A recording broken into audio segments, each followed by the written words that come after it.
warahmatullahi wabarakatuh. Selamat pagi anak-anak. Sebelum kita mulai pembelajaran pada pagi hari ini, ada baiknya kita berdoa terlebih dahulu. Berdoa mulai. Berdoa selesai.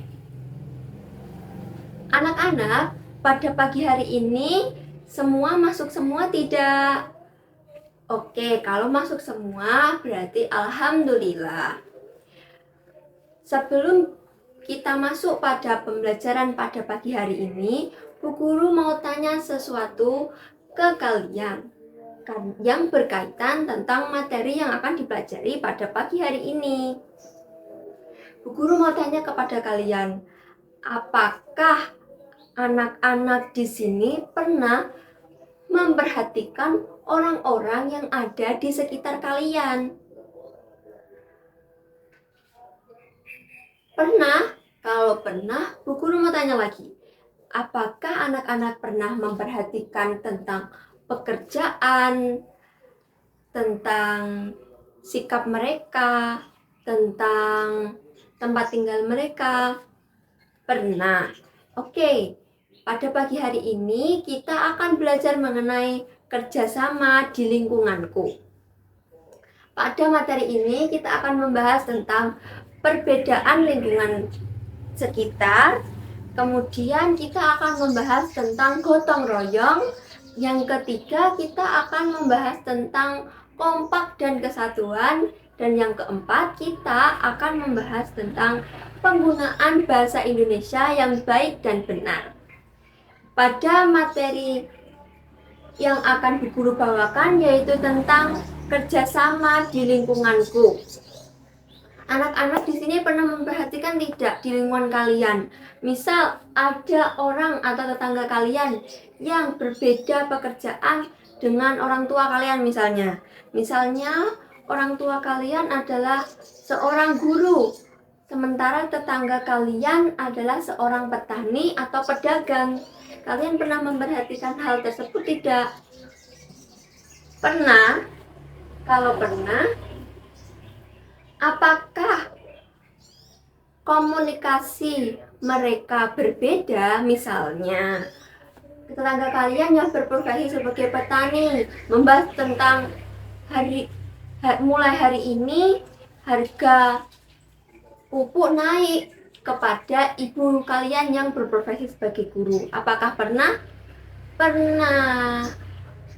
Sementara perbedaan tersebut apakah mempengaruhi cara komunikasi mereka?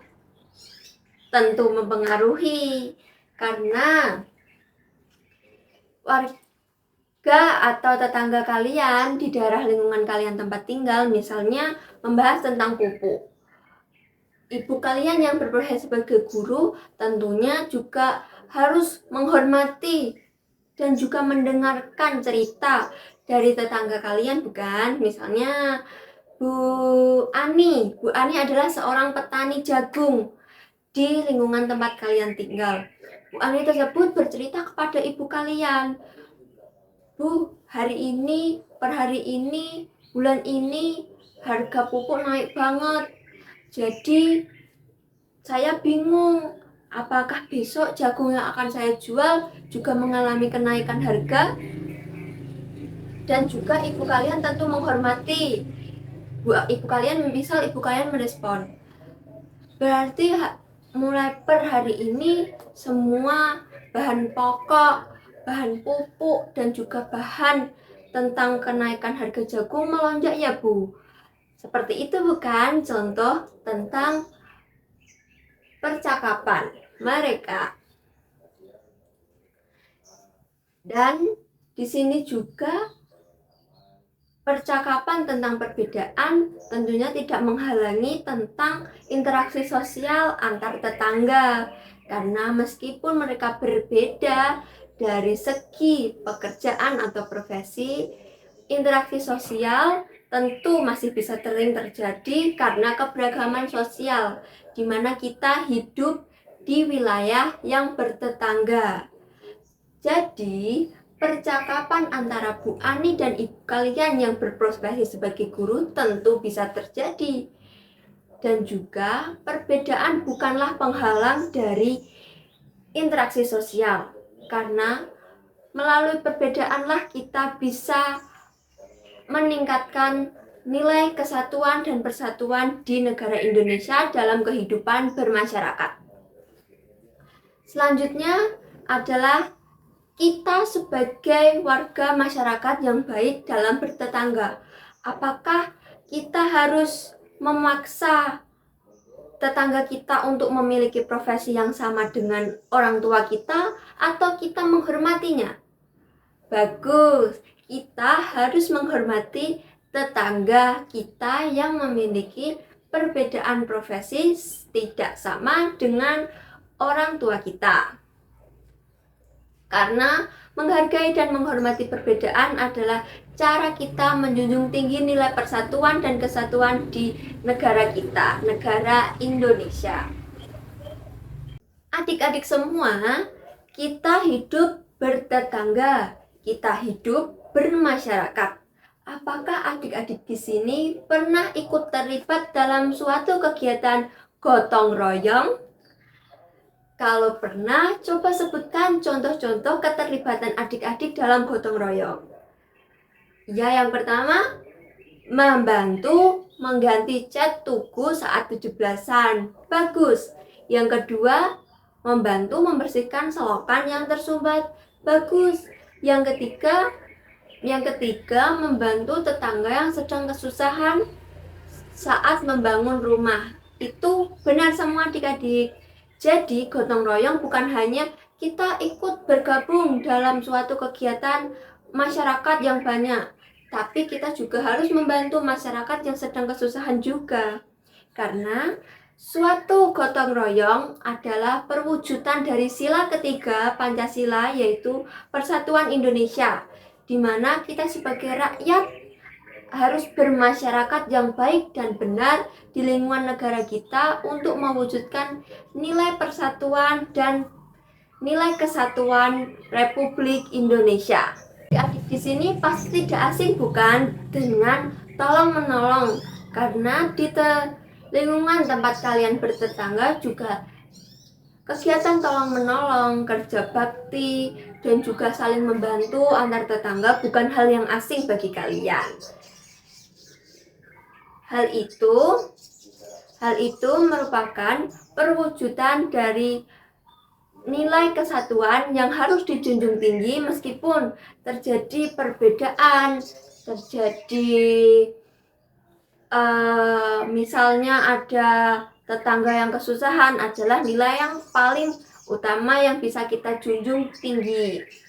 Selanjutnya adalah pada pembahasan tentang poin ketiga, yaitu apa yang kalian lakukan sebagai tetangga yang hidup dalam kehidupan bermasyarakat di lingkungan sekitar kalian. Apakah kalian harus bertengkar dengan tetangga yang misalnya memiliki perbedaan pandangan berbeda dari kita, atau kita menghargai dan kompak bersatu untuk kedamaian yang ada di tempat tinggal kita?